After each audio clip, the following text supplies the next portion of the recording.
முந்திரி திராட்சை முழுசா இருக்கு. ஆச்சி பாயாசம் மிக்ஸ், ஒன்று வாங்கினால் ஒன்று இலவசம்.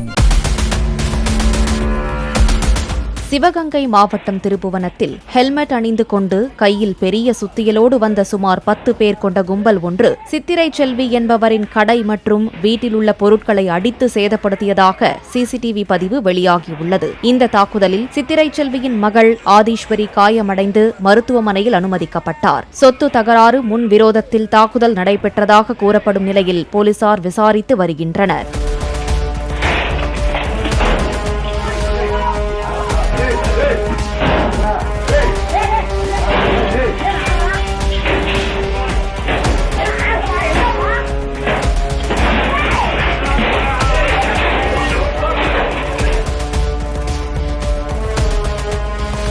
முந்திரி திராட்சை முழுசா இருக்கு. ஆச்சி பாயாசம் மிக்ஸ், ஒன்று வாங்கினால் ஒன்று இலவசம். பிளே ஸ்டோர் மற்றும் ஆப் ஸ்டோரில் இருந்து பாலிமர் செயலியை QR கோடு மூலம் பதிவிறக்கம் செய்யுங்கள். செய்திகளை உடனுக்குடன் பெறுங்கள்.